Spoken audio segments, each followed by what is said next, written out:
I'm Al Gagliardi, and serial number in the Army was 3912-4255.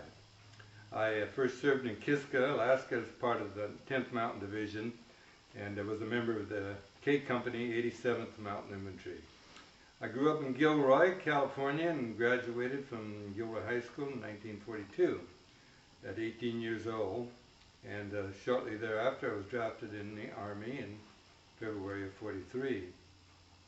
Might be hard for some people to believe, but the training was the worst part of my Army career. Drill sergeants were tough, you were under constant pressure, and the conditions were hard.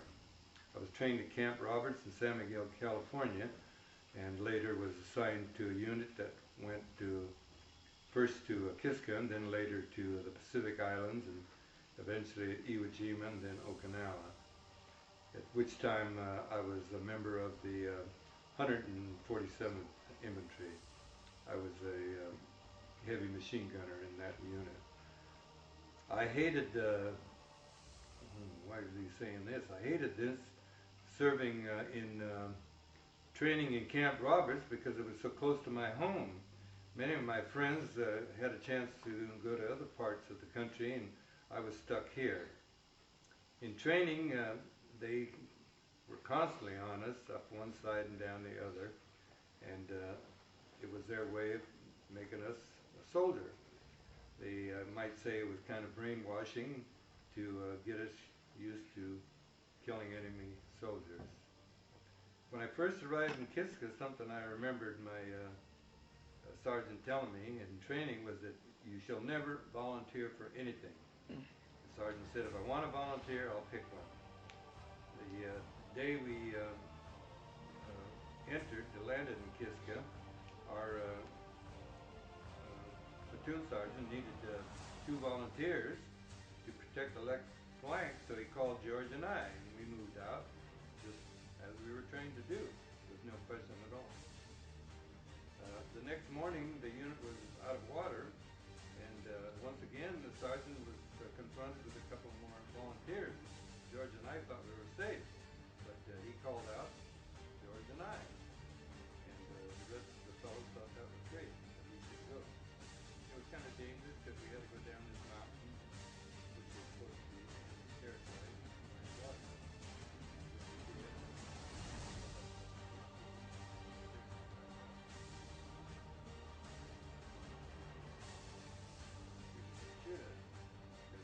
They thought there was enemy down there too.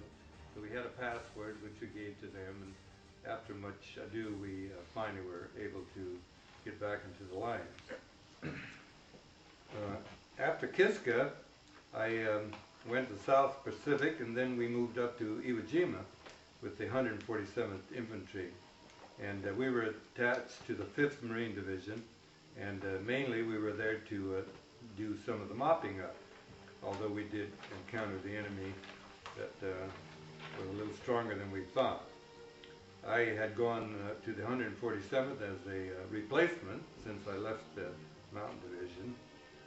They did that by decimation. They went through the roster, and every 10th man was removed from the unit and sent out as a replacement, and I was one of those. Cleaning up or mopping up was somewhat of a dangerous situation. You had to be constantly on guard with the enemy and mines and booby traps and all this other thing. So it was a rather difficult job, but we got used to doing it, and we went every other day.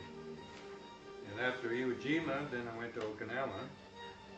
And one of the bad things I encountered in Okinawa was the typhoon that was forecast to hit the island. We were in the old schoolhouse that they had let us use, and we were told the schoolhouse would not stand up to the over 140, 150 mile an hour wind that was expected in the typhoon. So we moved out and away from the schoolhouse and dug into the ground. I dug a hole large enough for me to lay in, deep enough for the wind to pass over me. And like the forecast said, the typhoon came, and it really blew. Everything was, that wasn't secure, blew away. I felt to me like a train running over me and made so much noise, but I went to sleep. And in the morning when the sergeant was waking us up, we got up and was amazed. Our schoolhouse was still there. So we kind of felt we could have stayed in the schoolhouse, but apparently they thought it was too dangerous. After Okinawa, I returned to the United States in December of 1945, and we hit Seattle, and there was no transportation, and so we had to get back on the ship and go to San Francisco. And I was discharged there at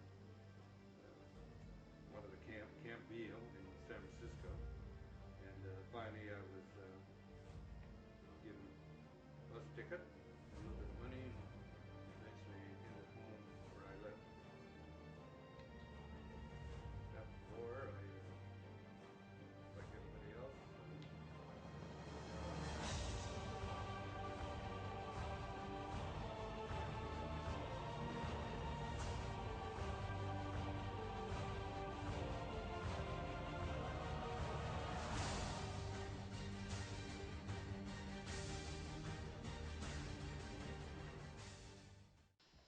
Mr. Gagliardi received the medals for good conduct and the Bronze Star.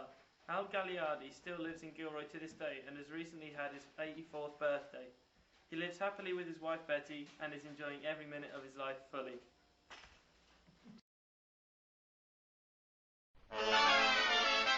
Get on, get on, get on the road to victory. Get off, get off, get off the rusty dusty and get on, get on, get on the road to victory.